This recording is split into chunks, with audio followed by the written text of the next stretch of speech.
Sakderenge nglajengaken mirsani video sakjangkepipun, kula aturi kapurih nutul tombol subscribe supados boten ketinggalan video salajengipun. Kagem kemanfaatan video menika, monggo dipun like, komen, lan ugi share. Mugi panjenengan sedaya pinaringan seger waras, bejo donya bejo akhirat, rahayu rahayu rahayu sagung dumadi. Kepada saya bukti real tentang ilmu pernafasan. Tamu yang luar biasa dari Sukabumi yang namanya siapa Mbah? Sarif. Mbah Sarif dekat Pelabuhan Ratu sana, jauh-jauh datang mencari Kang Tro, khususnya di Paguyuban Surya Nusantara ini hanya ingin mendalami tentang ilmu pernafasan. Nah, beliau ini sudah merasakan keajaiban dari ilmu olah nafas. Walaupun dulu dia belum pernah belajar dengan saya, hanya menyimak yang namanya video-video Kang Tro. Nah, ini untuk motivasi dari teman-teman semuanya, Pak. Sama sebelumnya pernah kenal saya enggak, Pak? Belum pernah. Benar ya, Pak? Cuman lihat di YouTube aja. Oke. Kita ada janjian ya, Mbak? Nggak ada. Nggak ada ya. Jadi biar jenengan tahu. Nah, dari sekian lama jenengan menyimak video saya sampai mempraktekannya, dari apa yang saya sampaikan di YouTube saya, itu yang menarik dan pernah jenengan lakukan serta ada hasilnya itu seperti apa, Mbah Sarif? Monggo, coba biar teman-teman semua tahu gitu. Terima kasih Kang Tro. Waktu itu saya lihat dari YouTube, saya mempelajari, mungkin lamanya itu ya 1,5 bulan. Cuman saya belajar pernapasan terus. Setelah itu saya itu ingat Kang gitu. Jual apa ya, pohonan, stek-stek, duren gitu. Ya bibit-bibitan duren, alpukat gitu. Kan sudah 1 tahun lebih nggak laku. Setelah saya belajar 1,5 bulan, langsung saya praktekkan pernapasan itu melalui ya inilah gitu. Mungkin melalui cara-cara Kang Tro saya pelajari. Setelah itu saya coba, cuman 4 hari itu bibit-bibit saya itu habis. Berapa bibit? 700. Malah setelah itu ada pesanan lagi 725. Berarti kalau di total 1.400. Iya, karena sudah tidak ada, nggak saya sanggupin. Memang yang mau minta itu nggak apa-apa, cariin aja sama temannya Mas, katanya gitu. Saya nggak sanggup, takutnya apa? Beliau nggak jaga kualitas, jadi kalau bukan hasil saya nggak berani gitu. Nah setelah itu bukan hanya itu aja. Saya kan orangnya orang penasaran orangnya itu gitu. Setelah itu ada hujan besar, angin sama hujan besar. Ya saya iseng aja, saya ingat pelajaran dari Kang Tro itu saya pelajari gitu ya. Saya tarik napas, saya memohon angin sama hujan itu mohon dipindahkan ke hutan gitu. Mungkin nggak sampai ya sekitar 5 detik lebih lah gitu. Itu langsung nggak ada gitu. Tapi walaupun begitu Kang gitu, saya itu masih nggak percaya Kang, penasaran gitu. Mulai sampai dari bibit-bibitan saya ngerjain 4 hari itu masih nggak percaya gitu Kang. Setelah itu saya nyoba hujan. hujan angin masih nggak percaya juga Kang gitu. Kok cuman begini bisa terjadi gitu. Sedangkan kan saya itu percaya ke amalan, kebacaan gitu. Tapi dengan cuman pernapasan, saya olah napas yang cara-cara Kang Tro saya kerjakan, terjadi nggak lama gitu. Bahkan bukan hanya itu saja, apa ya lagi ya, satu lagi ya. Oh enggak, kayak itu lagi, hujan lagi saya mah, cuman nggak ada angin. Hujan, korno gede, saya pindah ke dapur, dapur ya maaf ya, saya punya dapur dua, saya pindah ke dapur duduk, saya mohon izin ke Gusti dan alam semesta, minta dipindahin. Nggak lama terjadi pindah hujan tuh nggak ada, nggak hujan pokoknya gitu. Mungkin sementara itu dulu yang saya ceritakan Kang. Gitu. Berarti fenomena itulah yang membuat jenengan datang ke Kediri ini. Betul sekali, bahkan udah menggebu-gebu sekali Kang. Jadi saya itu uang dari itu yang jual itu tuh saya minta lagi sama istri gitu buat ongkos ke sini gitu. Terus sampean kemarin ikut saya ke Alas Purwo. Iya. Sampean mungkin mendengar lah cerita-cerita di luar kalau Alas Purwo itu wah, iya kan? Iya, iya. Dan sampean sekarang sudah mengalami sendiri. Ada sesuatu tersendiri bagi jenengan waktu di Alas Purwo kemarin, Mbah? Yang jelas waktu itu memang nggak ada apa-apa, Kak. Waktu itu sama sekali nggak ada apa-apa. Cuman adanya waktu kum itu, saya kayak kerasa ada yang ngebelit gitu. Ada yang apa ya, kalau kata bahasa Sunda, saya kan orang Sunda, kayak ada orang yang ngintek gitu di sini gitu.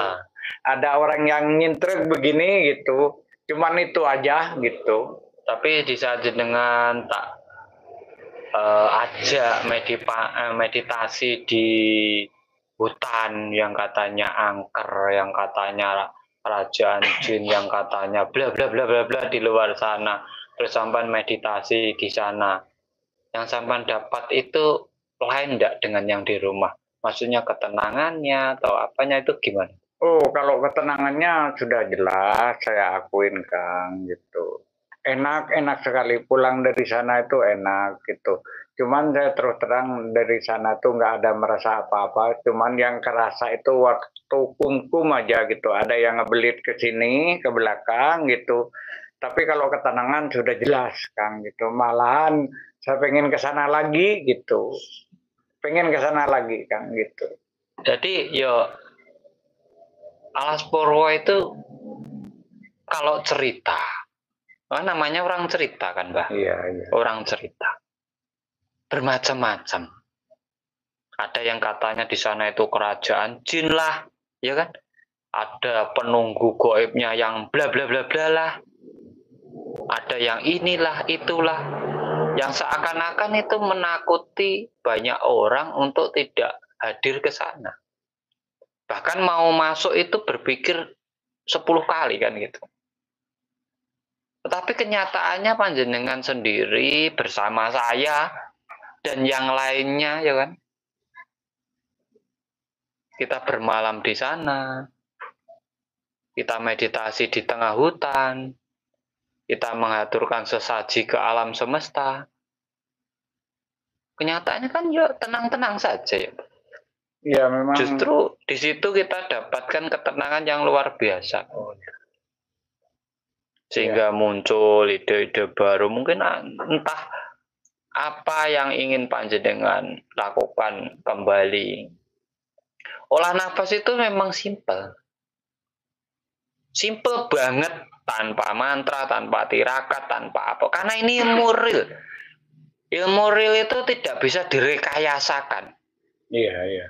Tetapi di situ kalau saya ingin membuat sesuatu kepada jenengan, mungkin saya tambahi mantra lah, saya tambahi amalan lah, saya tambahi puasa lah. Jadinya ribet ya. Iya, betul. Wong seperti itu aja sampai sudah bisa merasakan keajaibannya kan gitu. Kenapa harus ribet? Ya, Tetapi pelajaran yang simpel itu kadang nggak percaya. Saya sendiri pelaku, saya sendiri kan gitu ya.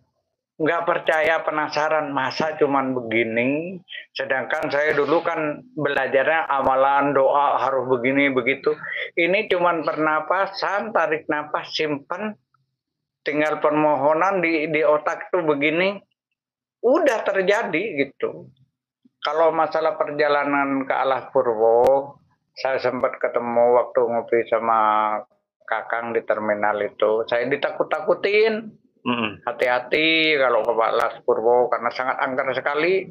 orang situlah. Iya, orang Banyuwangi. Orang Banyuwangi aja nggak berani katanya ke sana gitu. Karena angker sekali, hati-hati katanya gitu. Tapi sampan bersama saya kan aman. Iya, aman, nggak ada apa-apa. Namanya kita di suatu tempat, kalau kita punya adab, kita izin, keluar masuk, izin kan kita, izin, ya enggak ada apa-apa. Yang penting kita di suatu tempat itu jangan merasa sombong. Jangan merasa sombong, karena alam itu lebih dari kita. Karena kita itu hidup, kita tercipta dari alam. Di situ sebenarnya kita hanya mensinergikan diri kita dengan alam saja.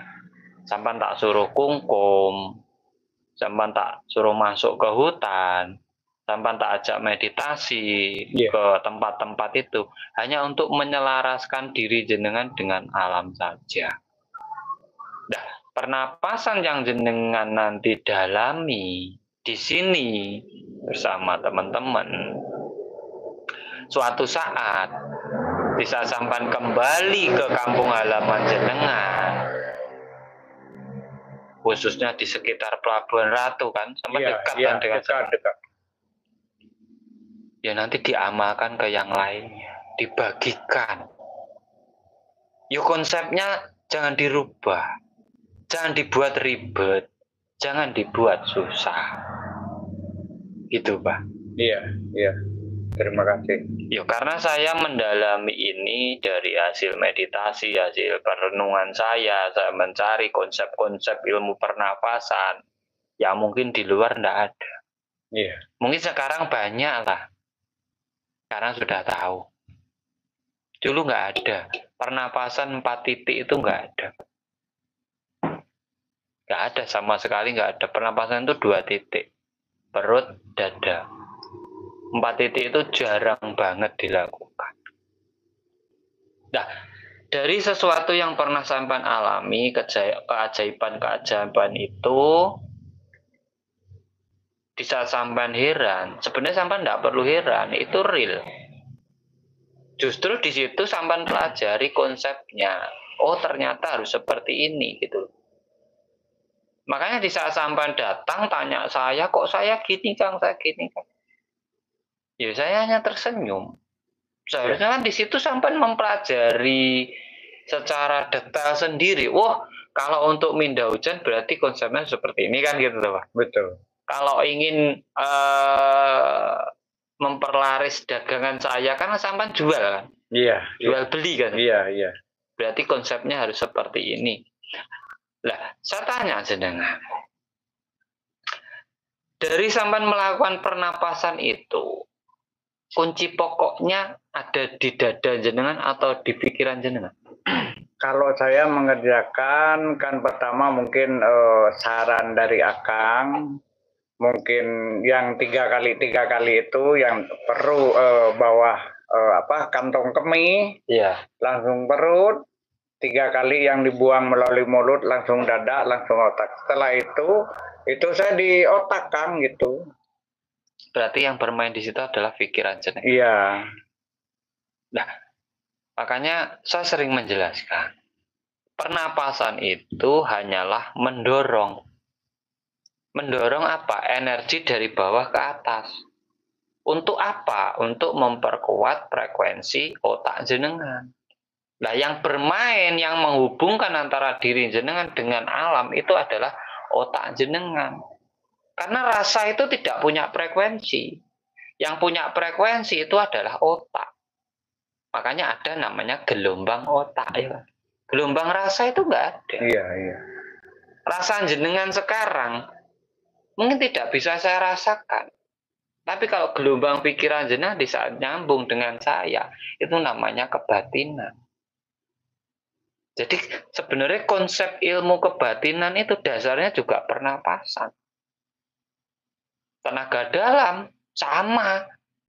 Dasarnya adalah pernapasan. Iya. Pernah sampai saya ijazahi gitu? Enggak. Enggak.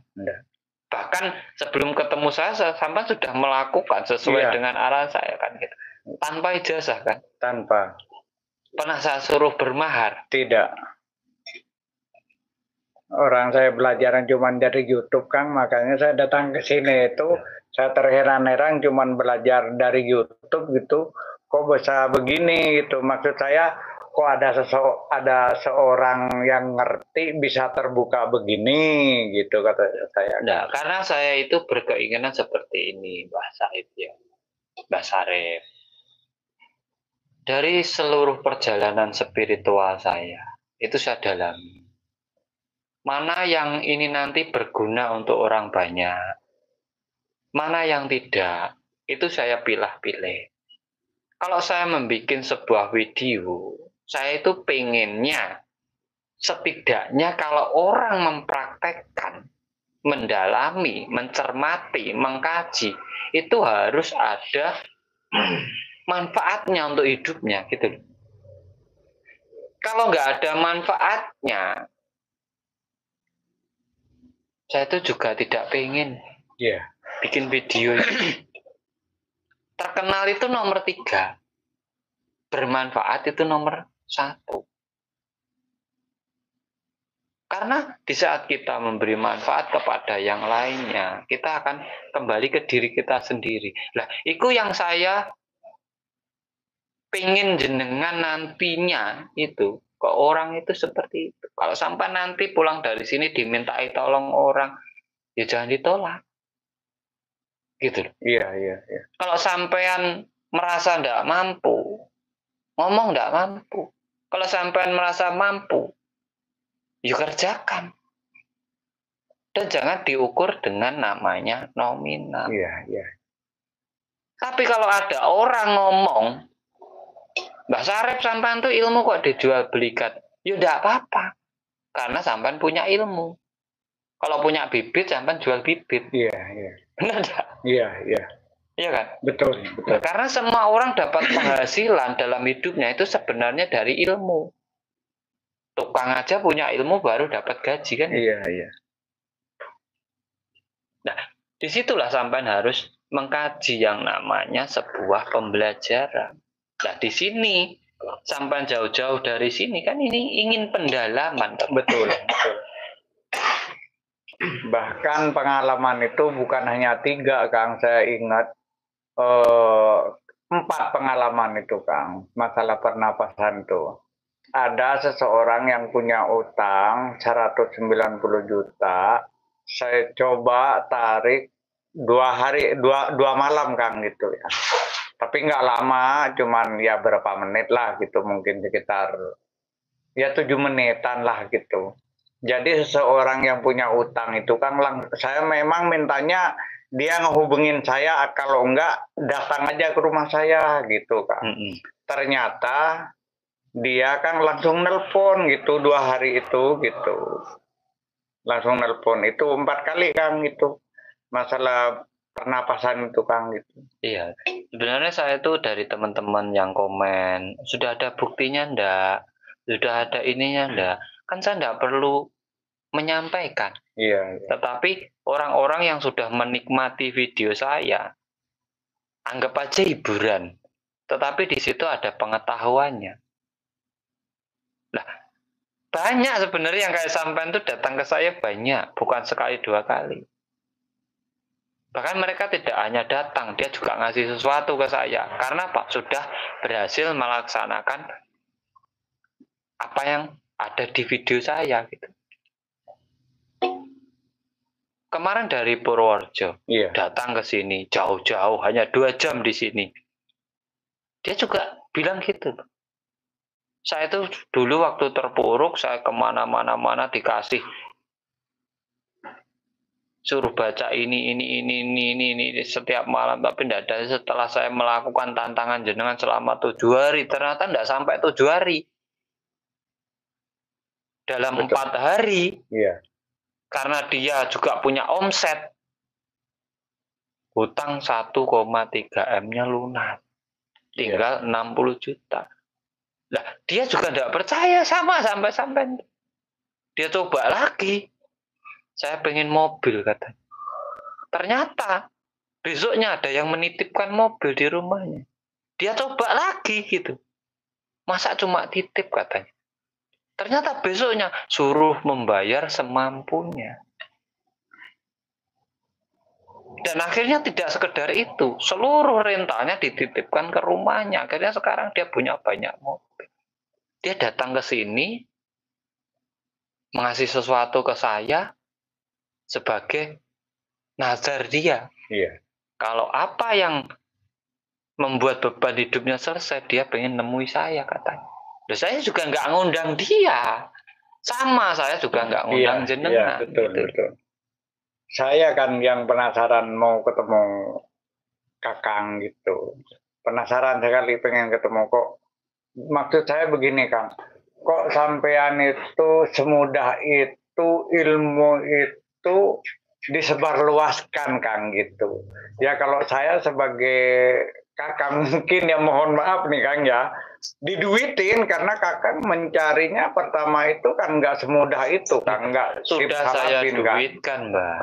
Iya, Itu ya, sudah saya duitkan. Oh, iya, Makanya saya kan kasih tahu ada program privat online saya, belajarnya seumur hidup. Oh iya, iya. Ada biaya enggak? Ada kan? Iya, iya. Itu sudah saya duit. Iya. Sudah ada sudah saya duit. Enggak apa-apa, saya punya ilmu kan gitu. Iya. Kalau saya punya tanah, saya jual tanah. Nah, duit itu saya kumpulkan untuk bikin apa? Bikin padepokan gitu. Kan gitu. Iya. Nanti kalau seumpama dari luar kota, dari mana-mana datang ke sini, ada tempatnya untuk istirahat, untuk belajar, untuk tidur, untuk ini. Jadi nggak keleleran gitu loh maksud saya. Iya, iya. Nah kalau sampai ngomong kenapa semudah itu, yo karena saya itu merasa nggak memiliki. Selama itu untuk bermanfaat untuk orang lain, kenapa enggak? Apa saya harus bikin rutinan? Apa saya harus bikin ijazahan? Iya, iya. Loh, nanti yang susah jenengan, yang kaya saya. 1 orang ijazah ibaratnya sampai 500.000. Lah kalau 100 orang? Iya. Apa yang enggak enak saya? Iya. Lah untuk apa? Iya kan tadinya, Kang, saya itu nggak percaya tentang pernapasan itu. Karena tadinya itu saya kan ya sering mencari, cuman ada bacaan-bacaannya itu, Kang. Yes, paling ya. video-video saya itu yang bosen dukun-dukun ini. Iya. Loh, bener. Yang jual minyak, jual jimat, jual pusaka, tukang ijazah, tukang kasih ini, paling bosen lihat video saya itu. Karena apa? Ilmunya nggak kepake lagi. Iya. Nggak ada yang real loh, ngapain bohongin Iya. orang kan? Gitu. Iya. Saya kan merasakan sendiri kan, dikasih amalan ini, bacaan itu, dah nggak ada. Sukses dah apa?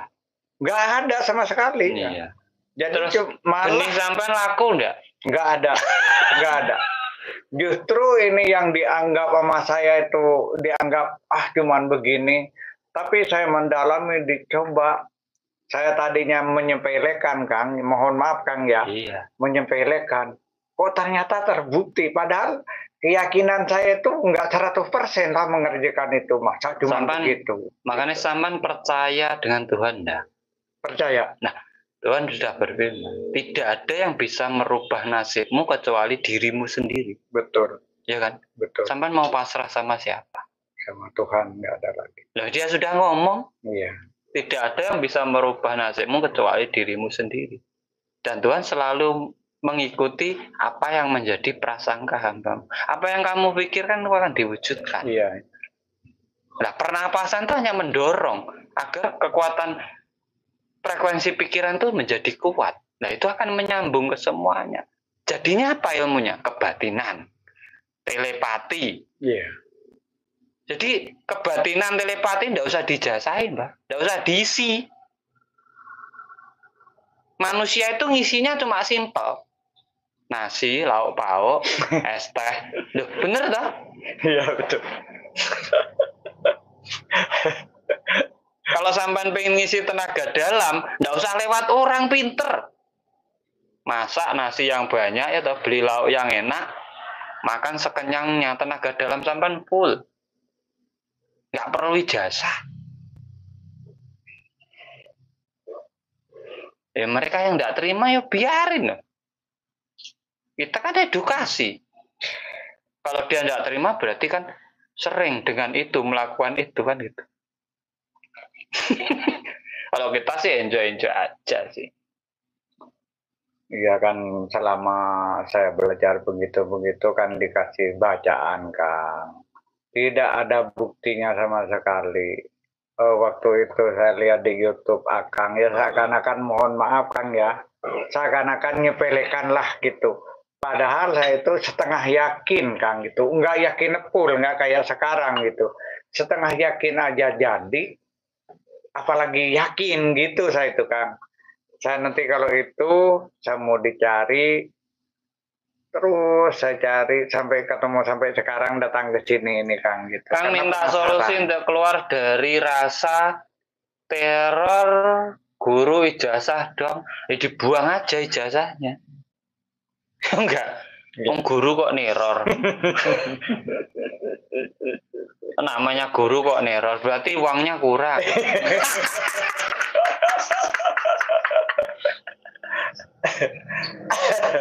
Spiritual kok pakai ijazah.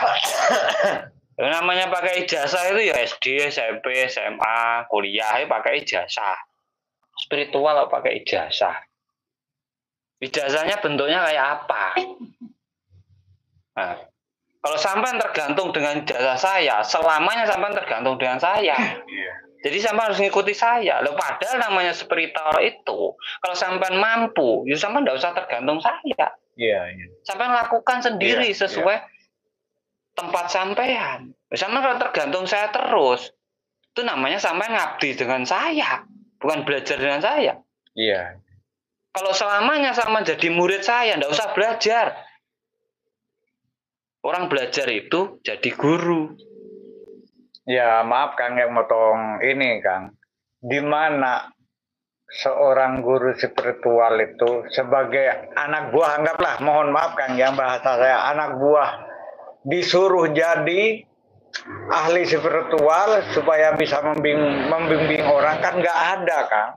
Nggak ada sama sekali Kang. Cuman ketemunya di Kediri aja, di Surya Nusantara ini. Nggak ada sampai kamu sebenarnya nanti banyak itu Mbak. Belum ketemu saya Kang. Orang-orang kayak saya itu sebenarnya banyak. Belum ketemu. Tapi tergantung tujuannya. Ya kan? Sebenarnya banyak yang sudah paham tentang spiritual itu banyak. Tergantung tujuannya. Nah, tujuan orang kan masing-masing. Iya. Ada yang sudah berasnya cukup, ya toh? Loh, itu ada yang masih berasnya kurang, ya toh? Ada yang masih seneng karaokean, ya toh? Iya. Loh, itu kan beda-beda. Nanti di saat kesenangannya beda, konsepnya juga berbeda. Konsepnya juga berbeda. Saya itu cuma pengen satu aja lah. Semua orang itu kembali ke kesadaran diri, yakin dengan dirinya sendiri, menjadi dirinya sendiri, berkaryalah. Setelah ada hasilnya, rasakan. Cukup. Ya maksud Kang Tro kan bukan hanya itu Kang. Jadi mungkin saya ya yang merasakan. Jadi nanti kalau pulang ke rumah harus jadi pembimbing, harus bisa seperti Kang Tro, kan begitu.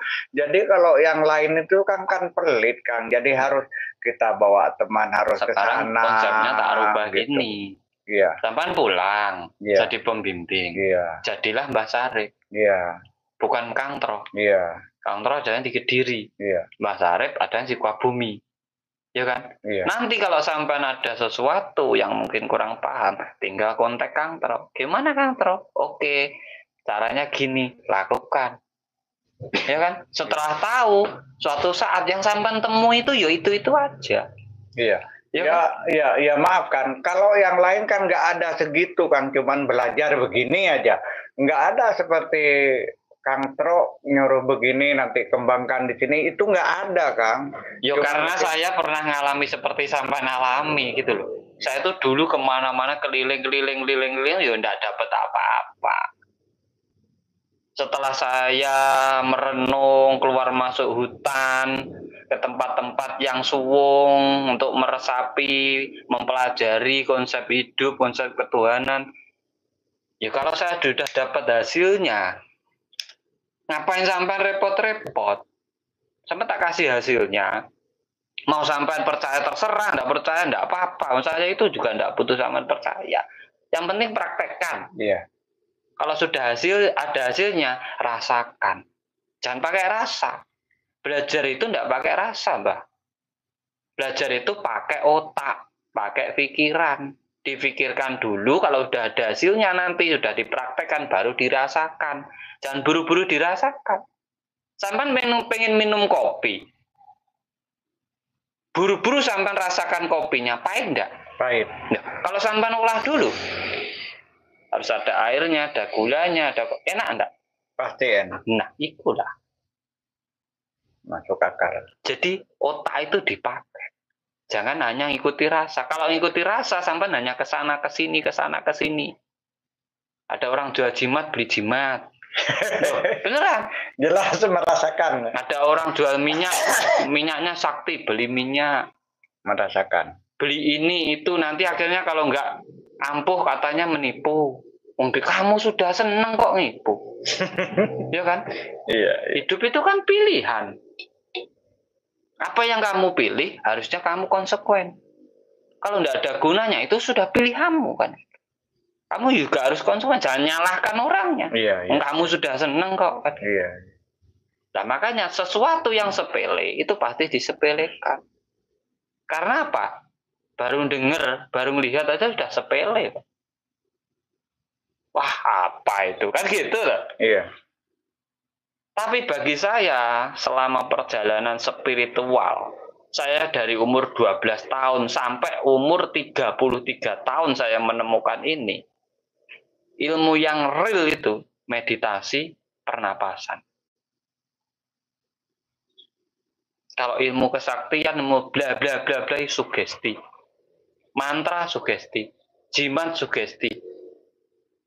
Hanya menambah keyakinan dirimu. Tapi kamu di saat dengan meditasi, kamu bisa meningkatkan kepercayaan dirimu sendiri. Tanpa jimat. Kalau orang terbeban jimat, jimatnya sendiri aja nggak bisa ngelindungi dirinya. Iya, kan jelas emang Kang Tro nggak ngasih apa-apa kan gitu. Saya sampai tak kasih apa ke sini. Iya. Jauh-jauh dari Sukabumi. Iya kan saya ngebuktikan cuman di YouTube doang Kang gitu. Kalau dulu kan ya mohon maaf Kang yang bukan saya gimana ya, bukan ngebuka yang masa lalu, ya mau dibuka masa lalu lah gitu. Saya itu udah kemana-mana Kang, mulai dari Banyuwangi, Situbondo, orang tua itu sampai di Paeton, sampai di Probolinggo juga di tempat kelahiran saya. Itu maaf Kang ya bukan, ya saya juga terima kasih gitu ya, sampai saya keliling sampai ketemu sama Kang Tro, mungkin pelantara juga Kang, walaupun yang lain-lain kurang apa ya, kurang srek lah Kang gitu. Karena apa kurang sreknya? Nggak ada hasilnya Kang gitu. Nah itulah namanya perjalanan spiritual. Spiritual itu adalah perjalanan hidup. Tidak ada yang perlu sampean salahkan. Karena sampean diperjalankan. Kalau sampean ketemu sudah klik dengan apa yang sampean cari, yang lain itu adalah perjalanan. Tidak boleh sampean menghina, tidak boleh sampean merendahkan. Tanpa ketemu mereka, sampean tidak akan ketemu yang sebenarnya. Betul. Betul. Itu namanya konsep manunggaling kaula Gusti. Bisa sampai dipertemukan dengan ketela, ya kan? Kangkung. Iya. Kalau sampai nggak ketemu ketela, kangkung, tempe, sampai nggak ketemu nasi. Iya. Loh, bener loh. Iya. Masuk akal. Loh, itulah perjalanan hidup. Kuncinya cuma satu, percaya dengan diri sampean sendiri. Yakinlah dengan dirimu sendiri. Ya sebetulnya begini Kang ya, disebut pertama Kang ya, saya itu kan mempelajari itu nggak yakin sebenarnya. Ke diri saya sendiri juga nggak yakin gitu, nggak yakin Kang terus terang. Tapi belajar di YouTube walaupun nggak yakin kok terjadi, walaupun terjadi sampai 4 kali ada bukti itu masih penasaran, masih kurang percaya. Akhirnya Kang. ke sini. Sampai saya cari sampean Kang, sampai datang ke sini gitu, itu Kang gitu. Kan ya bagaimana gitu. Dan nyatanya begitu, saya belak-belakan aja gitu. Jujur Mbak, sampean tuh bukan murid saya, iya kan? Sampean tuh mbah saya. Loh, mbah karena rambutnya putih mungkin disebut mbah. Enggak. Itu harus konsep itu Pak. Kalau soal belajar, saya bertugas mencerahkan jenengan. Tapi kalau soal adab, sampean simbah saya. Harus saya hargai, harus saya hormati. Sampai saya yang harus menunduk ke jenengan, saya harus minta restu jenengan, saya harus minta berkah jenengan, bukan jenengan minta saya. Itu adab. Tapi soal keilmuan, saya hanya wajibnya mencerahkan atau berbagi kepada jenengan. Saya tidak boleh menganggap jenengan murid saya. Bukan, ini kita belajar bareng. Mungkin saya sudah menemukan dulu, jenengan belum menemukan. Akhirnya kita saling berbagi di sini. Itulah namanya Surya Nusantara. Ya, tapi kan saya sebetulnya Kang, maaf Kang ya. Sebetulnya saya tinggal di sini ini malu Kang, makan tidur malu saya sekali Kang gitu. Tapi kan saya pengen belajar ke sini itu Kang gitu. Malu sekali sama sampean tuh Kang gitu. Makan tidur. Aduh, saya udah pernah cerita ke rekan saya yang namanya Pak Udin gitu. Saya malu Udin di sini gitu. Saya makan tidur, tapi saya kan mau belajar. Gitu. Saya itu paling benci. Orang mau belajar itu sudah tanya, berapa Kang?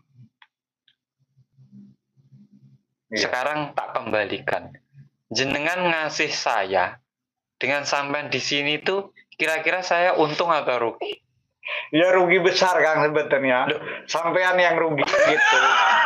Sampean yang rugi gitu, yang untung saya gitu. Makanya saya malu sama sampean tukang gitu. Saya sering ngomong sama Udin gitu. Karena saya itu paling benci kalau ngobati orang, ngajari orang, terus dia ngomongnya berapa Kang terus. Kayaknya dia itu ingin membeli saya gitu. Kayaknya loh, dia itu ingin membeli saya. Tapi konsepnya setelah sampai di sini sampai tahu ya. Ya, bukan malah sama Udin juga saya iri dengan kehidupan keluarga yang kapan Din saya bisa bagi-bagi kayak itu.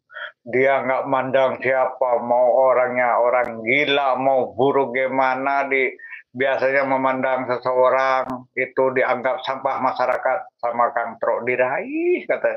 Saya iri dengan kehidupan Kang Tro kata. Di sini sampai belajar perjalanan. Konsep ketuhanan itu sampai harus manunggal. Siapapun itu, bentuknya kayak apa, mau sifatnya kayak apa, sebajingan kayak apa, selama dia manusia, kita berhak memanusiakan manusia yang lain, tanpa harus membedakan. Kalau sampean sudah membedakan, sampean hanya mengikuti rasamu. Kamu anggap dia tidak baik, toh? Kan kamu yang anggap. Tuhan nganggap enggak? Enggak. Nah, padahal Tuhan itu tidak pernah membedakan siapapun.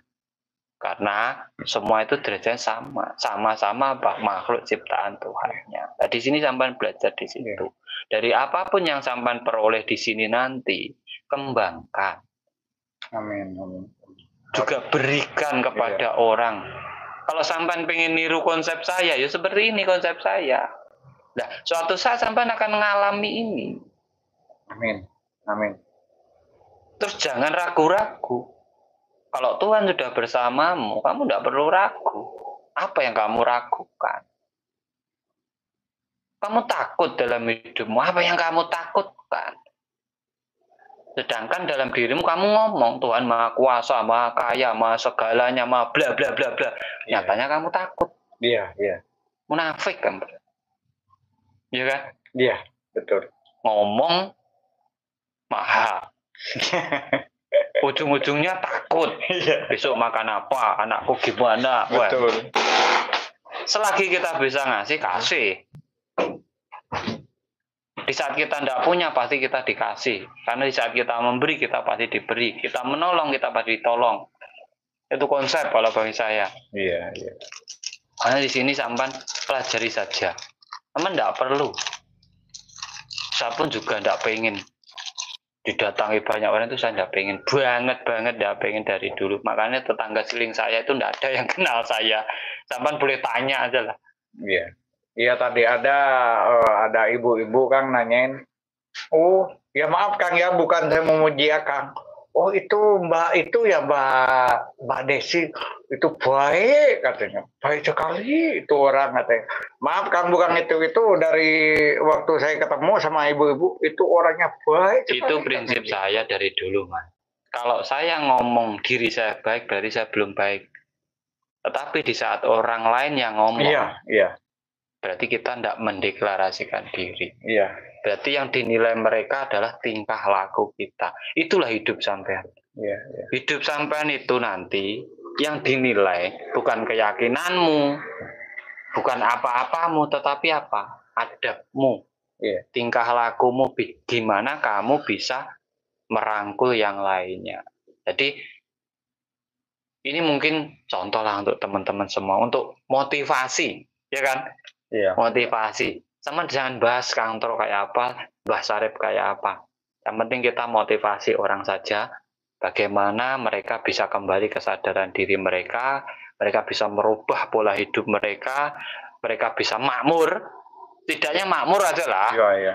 Bisa makmur, bisa membenahi, bisa membahagiakan keluarganya, bisa membahagiakan kedua orang tuanya, dan bisa memberi masyarakat di sekelilingnya.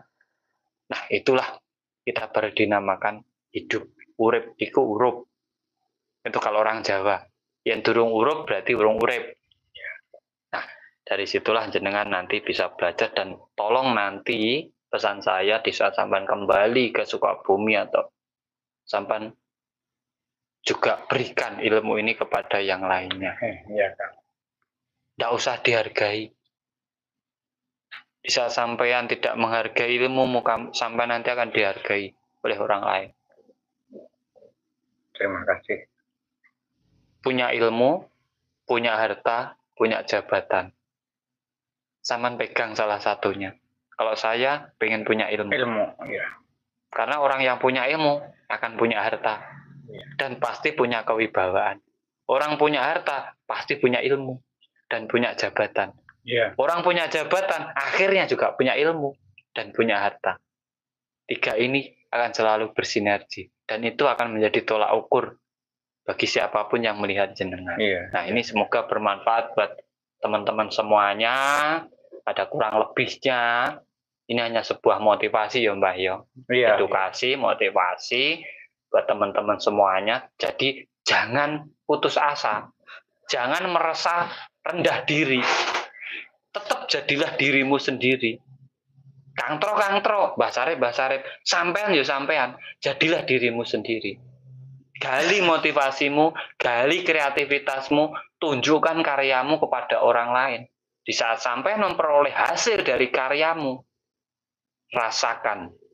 Itulah yang dinamakan kenikmatan hidup dan keberkahan Tuhan Yang Maha Kuasa. Terima kasih dari saya dan Mbah Sarip. Salam rahayu, rahayu, rahayu, sagung dumadi.